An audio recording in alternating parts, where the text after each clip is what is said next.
Welcome one and all to our rugby chat. Today we are here at Molly Malone's in Four Ways, which is an Irish pub. But we refrained from wearing all the green because we didn't want them to think that we're celebrating St. Paddy's Day. Yep. We are here to discuss the colossal match on Saturday at the Aviva Stadium in Dublin between the Springboks and Ireland. Let me introduce my guests. Oh, yes. I have Springbok legend, some people call him the GOAT, the greatest of all time, Victor Matfield. Welcome, Victor. Hello, guys. And on my right, I have Less of a goat. less of a goat, a superb sportscaster and presenter, Phila Santis. Welcome, Phila. Victor, you've played against Ireland probably 6 or so times, 3 wins, 3 losses. So it's really that tough actually beating Ireland. I just want to say, aren't you guys jealous? I'm flying to Ireland tomorrow. I just want to say, We're very I jealous. just wanted to flex that. on Thursday I will be in a real Irish pub. Okay. They say they don't call them Irish pubs, they just call them a pubs. pub. There. Yeah. Pub. In my career there's probably 3 test matches that was always tough. Playing New Zealand away, Yeah. France away, Ireland away. Yeah. I went over on my first Springbok tour, didn't play the game, and we lost that game against Ireland. Then we had the game, of course, where the referee told John Smith, go talk to your team, and as we turned around, they tapped and they scored in the corner. So they're always pretty tough. But the one I'm very proud of was 2010 before the World Cup. I was captain of the tour in 2010 for the whole end of year tour, and we went over to the Aviva Stadium, and the first time in my career we beat the Irish in Dublin. So that was fantastic. And my worst day almost was also going to Dublin, playing at Cork. Yes, Craig Park. In the Croke Park, in the mist. We couldn't see. Whenever they kicked a high ball, Gert Small just went over to Ireland. So I think he gave them all our line-out calls. And even Afrikaans, we changed a little bit, but they picked it up.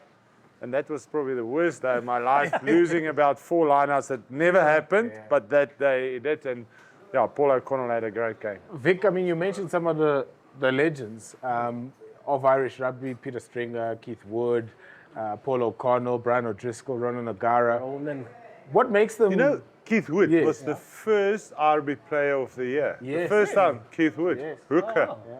What makes them tough, though, to play against? I think they're a nation that love their rugby, like South Africa and New Zealand. It's part of their DNA. They want to go there. They support it. They've got a few other big sports there that they play, but rugby is the main sport there. And I mean, they work together. Only 4 club teams there. Everything it's like almost Rassie got right with South Africa now. Springbok is most important, and then everyone else is there, and they've got the same. That Ireland team is so important.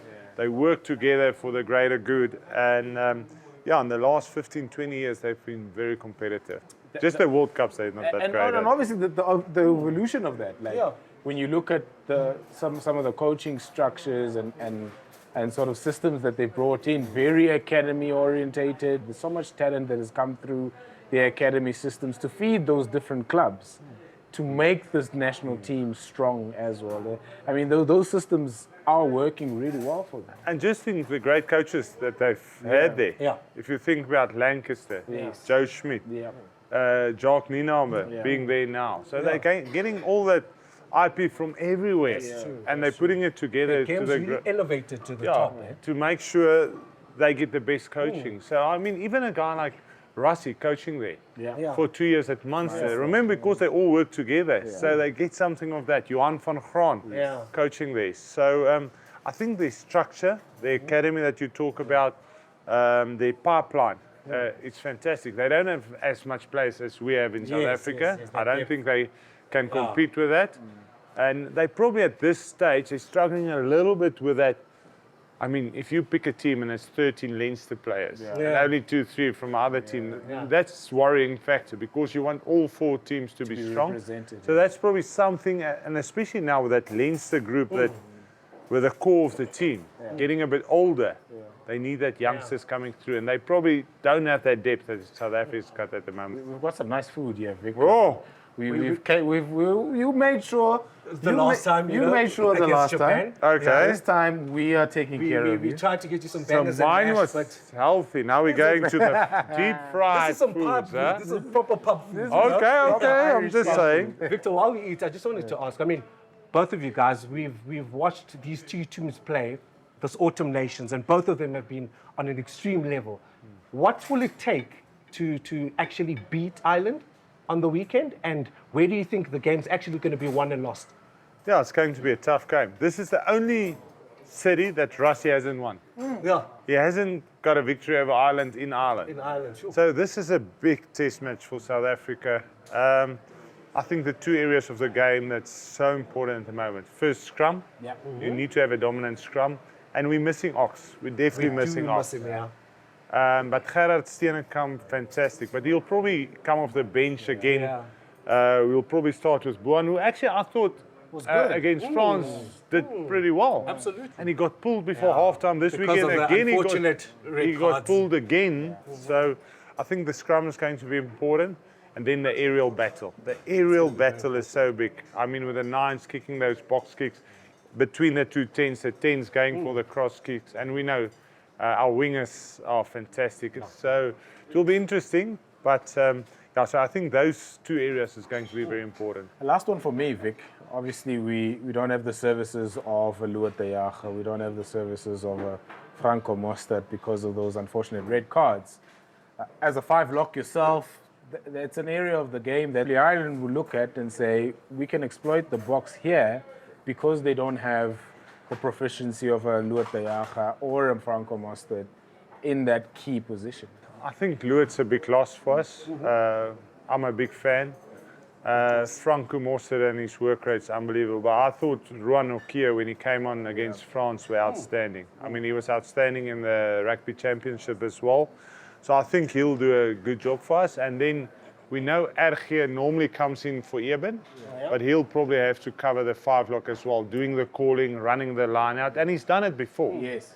You also know the Irish guys very well. He'll probably know these systems, how they defend really well. And that helps because if you know how they defend, how they think, you can work out a plan how to counter John that. Klein as So- well. Yeah, John Klein, but John is more four-lock sider. He will never, but I think RG will step up and be the backup, although I think if Ruan don't get injured or get a red card, of course, starting in 5 jersey, then I think he'll probably play through. I mean, he's got the engine to go 80 minutes any game, and we'll probably see RG coming in that four-lock. I would like us to come up with our 15, match day 15 from both sides. 14 from South Africa won. Combined, Combined, please, all please right, try to keep it as fair. You can't name yourself, it's just present players, all right? Present players. Yes, just present players, starting from number 1 to number 15, okay?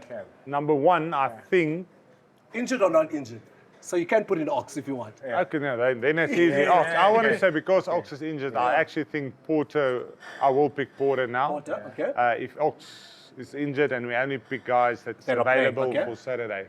Hooker. Dan Sheehan for me. He's Not been. Malcolm What? Ox. Not Malcolm Ox. Are you Sheehan. crazy? Dan Sheehan over Malcolm Ox. No, don't need there's Malcolm Marx. I think Malcolm Marx might maybe be the player of the year I this was year. just about to say he's gunning for that Yeah. player It's of a the very year. tough contest. No. But No, it's not. I'll go Dan Sheehan. No, Vic- you don't know your rugby. Vic is going Malcolm, Malcolm Ox. Okay, let's go number 3. Thomas Tutoy. Thomas Dutoy. Number 4, Eben Etzebeth. No that? no contest. Ruan Okia. Ruan Nokia. Our Number back 6. row. Look, Tad Burners had an outstanding year, but he unfortunately won't make this team. So let's just go loose, Joe. Yeah. We go see our Pieter Steff At and the back? Jasper Wiese. Jasper. Who's your captain? Sia. Still Sia. All right, now we move on to the backs. Scrum off. Jamison Gibson Park has had a really good year. I need to Personally, I'm go. picking Grant. I need to go with Gibson Parker. He's a guy. If we can holds it together. unsettle him, Yeah. we should win the game. And number 10. Easy choice, Sasha Feinberg and Gomez Zulu. Not Same? Andre. No, I'm joking. No, I'm also. I think Sasha. Sasha's been outstanding. He's been I mean, absolutely amazing. he just got magic in him that you don't see. I mean, Sasha is going to be a superstar for World Rugby. Okay, let's go number 11. Tough one. It's a tough call. Yeah. But James Lowe has been doing very, very well in that position. I mean, that left boot of him kicking, fantastic. I'll go with James Lowe. James Lowe's there. James Lowe, let's go number 12. Demi Delande. Easy choice. DDA. Right. Although, it's a McCloskey. McCloskey has been outstanding for me. He only started last week for the first time. And I must say, I couldn't believe someone is more impactful than Bandi Aki. And he was outstanding. Okay, and number 13. Gary Ringrose has been good. I'm going with Jesse. Jesse. But I've got a feeling Rassie is going to go with Kane and Moody at 13. All Just right. because of his aerial skills. That's good. That's good. And number 14. Chesney Colby. That's She's easy. a Colby. She's a Colby. That's easy. She's a Colby. Okay, number 15. Are we going with Mac or are we going with Damien Vanessa? That's also a very tough position because O'Brien's done well in the 15 jersey. Mac Hansen's done really well against this Australia? past weekend against Australia in that 15 jersey. He can play as a winger. Just pick Damien Billups. You know we're going to pick Exactly. him. No, But nice it's story. just Nice like- story. Okay, but you said injured or not. So there's Apelele Fassi also in the discussion here.